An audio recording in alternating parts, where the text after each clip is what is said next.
सबको जय मसीह की। मैं उम्मीद करता हूँ कि आप सब लोग ठीक से होंगे और मैं परमेश्वर का भी धन्यवाद करता हूँ कि परमेश्वर ने हमें ये सुंदर दिन दिखाया है और ये वक्त और ये टाइम हमारे परमेश्वर ने मेरे और आपके लिए नियुक्त किया है कि हम थोड़ी देर पवित्र वचन में जाके मनन करें। सो मेरे अजीजों, आइए हम पढ़ते हैं मत्ती की इंजील, उसका 4 बाब उसकी 17वीं आयत को हम पढ़ेंगे। उस समय से यीशु ने प्रचार करना और ये कहना आरंभ किया, मन फिराओ क्योंकि स्वर्ग का राज निकट आया है।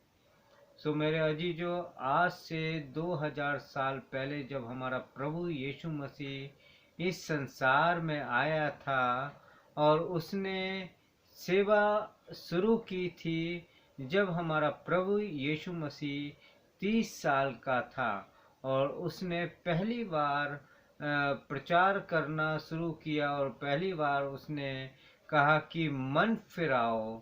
सो मेरे अजीजों, हमें मन फिराना चाहिए। और यूहन्ना बपतिस्मा देने वाले ने भी इसी बात के ऊपर जोर डाला था, जैसा कि हमें पवित्र वचन बताता है। मत्ती की इंजील उसका 3 बाब उसकी 11वीं आयत में यूहन्ना भी कहता है कि मन फिराओ। सो मेरे अजीजों, हम पवित्र वचन में, पवित्र बाइबल में कई बार कई जगहों पे मन फिराने के लिए कहा गया है।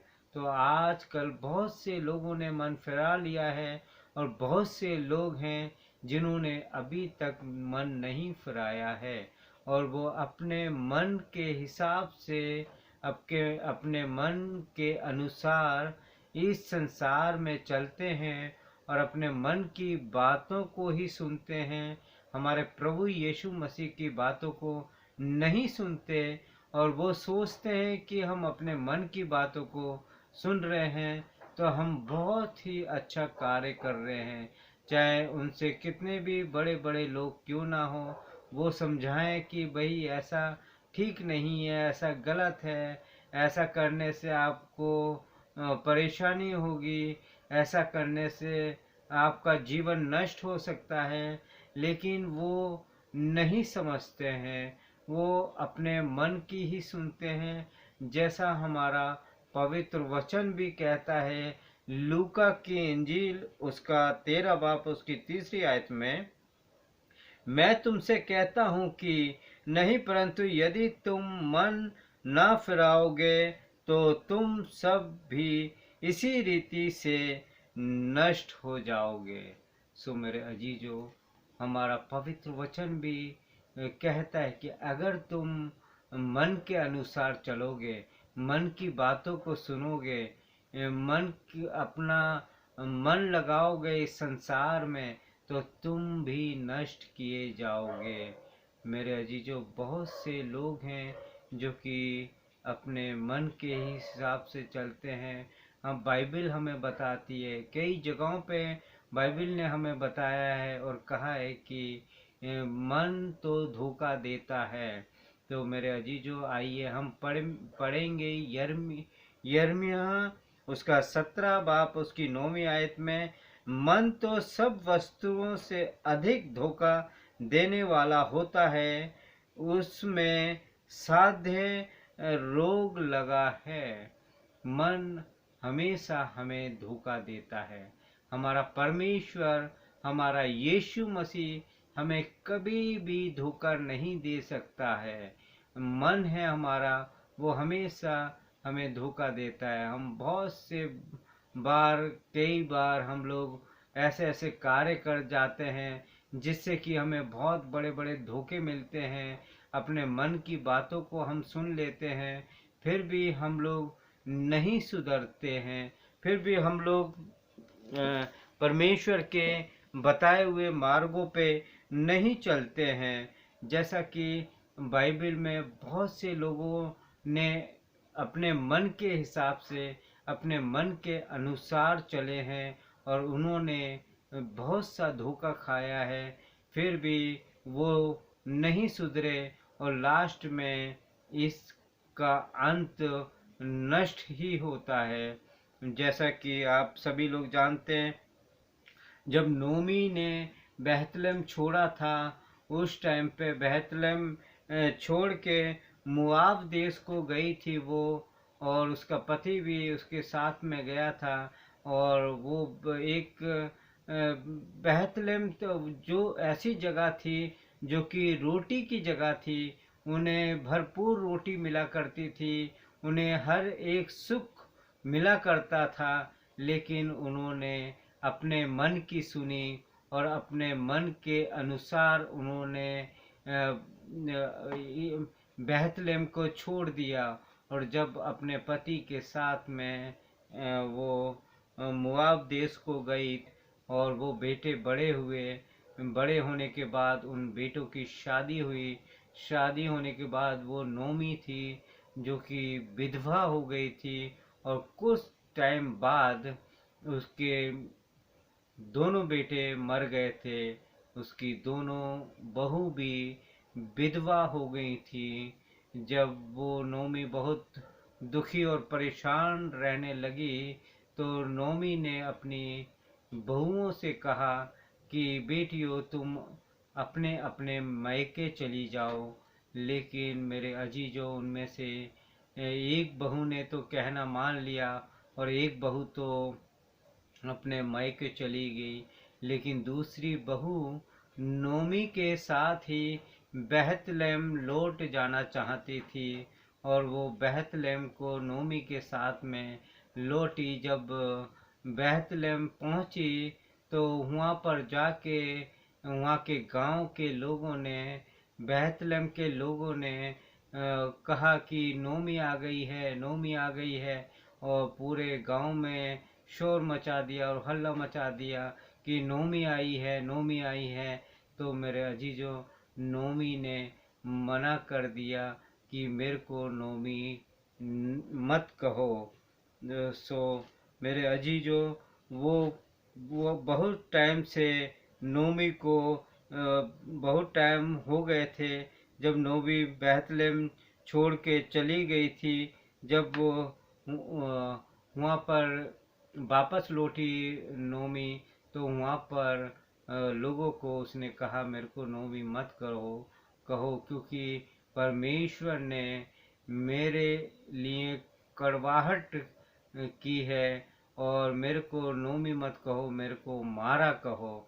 मारा का मतलब होता है कड़वाहट। सो मेरे अजीजों, उस टाइम पे उसने कहा कि मैं यहाँ से हरी भरी गई थी, भरपूर मेरे पास दौलत थी, सब कुछ अच्छा था, मैं गई थी। लेकिन यहाँ वापस लौटी हूँ तो मेरे पास कुछ भी नहीं है। और वो उसने परमेश्वर पे दोष लगाना शुरू कर दिया कि परमेश्वर ने कड़वाहट उसके अंदर डाल दी है। सो मेरे अजीजों, उसने अपने मन की सुनी थी नोमी ने, और जब उसने उसका सब कुछ नष्ट हो गया था, मन की बातें सुन के सब कुछ उसने अपना खो दिया था, और सब कुछ वो लुटा के आ गई थी मुआब देश में। सो वापस फिर उसके पास कुछ नहीं रहा, तो वो वापस बेथलेम को ही लौट आई। सो मेरे अजीजों, आजकल हम बहुत से लोग हैं जो कि इसी बात को हम लोग सोचते हैं, अपने मन की ओर ध्यान लगाते हैं। हम अपने मन के बताए हुए मुताबिक हम लोग चलते हैं। जैसा कि आप, ये दो तीन बातें मैं आपको बताऊंगा जो कि बाइबल से ही हैं। और पहली बात तो नोमी की थी, और दूसरी बात मैं लूत की बताता हूँ कि लूत ने वो जगह, वो तराई वाली जगह चुनी थी, और तराई वाली जगह में सदोम और अमोरा को चुना था। जब सदोम और अमोरा को उसने चुना था, वहाँ पर वो रहने लगा था, और कुछ सालों बाद वो रहते हुए वहाँ पर परमेश्वर ने दो स्वर्गदूत भेजे थे, क्योंकि जो लूत था वो एक धर्मी जन था, एक विश्वासी था। वो परमेश्वर के बताए हुए रास्तों पे चला करता था। सो मेरे अजीजों, परमेश्वर के बताए हुए रास्ते पे चलता था। उसकी पत्नी भी उसके साथ में थी, उसका परिवार उसके साथ में था। जब परमेश्वर ने स्वर्गदूतों को भेजा और कहा कि यहाँ से इनको निकाल दो, और सो मेरे अजीजों, स्वर्गदूत लूत के पास गए, और लूत के पास जाने के बाद उन्होंने स्वर्गदूतों ने लूत से कहा और बातचीत करी कि तुम्हें सदोम और अमोरा को छोड़ना होगा। जब लूत ने ये बात सुनी तो उसने उसकी बात मान ली और अपने परिवार के साथ में वो सदोम और अमोरा को छोड़ने के लिए तैयार हो गया। जब स्वर्गदूत लूत को और लूत के परिवार को लेके जा रहे थे वहाँ सदोमा और अमोरा को छोड़ के, तो स्वर्गदूतों ने कहा था कि पीछे मुड़ के कोई ना देखे, पीछे मुड़ के बिल्कुल मत देखना। लेकिन मेरे अजीजों, जो लूत की पत्नी थी, लूत की पत्नी एक एक हम लोग विश्वासी तो कह सकते हैं, क्योंकि जो अब्राहिम थे, अब्राहिम के अंकल लगा करते थे लूत की पत्नी के। और जब ऐसे माहौल में जब वो रहा जाता है, जैसे कि आप बहुत से लोग हैं कि पास्टर फैमिली होगी, आपके आपके फादर पास्टर होंगे और आपका पूरा परिवार एक विश्वासी होगा और विश्वास में होके चलता होगा। सो मेरे अजीजों, और विश्वास में रहकर भी अगर मन ना फिराया जाए तो, और मन को संसार की बातों पे लगाया जाए तो उस इंसान का, उस व्यक्ति का नष्ट होना निश्चय है। क्योंकि वो अपने मन की बातों को सुनेगा, मन की बातों पे ही मन लगाएगा वो, और मन की बातों पे ही चलता रहेगा। सो मेरे अजीजों, वैसा ही लूत की पत्नी ने भी किया था। जब लूत की पत्नी भी ऐसे ही संगति में रहा करती थी, जहाँ पर प्रभु यीशु मसीह की महिमा स्तुति हर वक्त हर टाइम पे हुआ करती थी, क्योंकि अब्राहिम को विश्वासियों का पिता कहा जाता है। और लूत की पत्नी थी, उसके अंकल लगा करते थे वो। और जब उसने, स्वर्गदूत ने कहा कि कोई भी पीछे मुड़ के ना देखे, नहीं देखना किसी को भी पीछे मुड़ के। लेकिन उस लूत की पत्नी का मन अपने घर पे ही लगा हुआ था, और उसने चलते चलते पीछे मुड़कर देखा तो वो एक नमक का खंबा बन गई। लूत की पत्नी एक नमक का खंबा बन गई, क्योंकि उसने अपने मन की बात को सुना, परमेश्वर की बात पे उसने मन नहीं लगाया। सो मेरे अजीजों, हम ज़्यादा से ज़्यादा अपने मन को परमेश्वर की ओर लगाएं। हम अपने मन को संसार की बातों पे ना लगाएं। जैसे आपने अभी सुना था कि पवित्र वचन में बहुत से लोगों ने अपने मन की सुनी थी और अपने मन को की सुन के अपने मन के हिसाब से चले थे, तो उन्होंने अपने जीवन में दुख ही दुख पाया। उनके जीवन में इस मन ने वो धोखा ही दिया और उनको नष्ट कर दिया, वो कहीं के नहीं रह सके। सो मेरे अजीजों, हमें अपना मन अपने प्रभु यीशु मसीह पे लगाना है।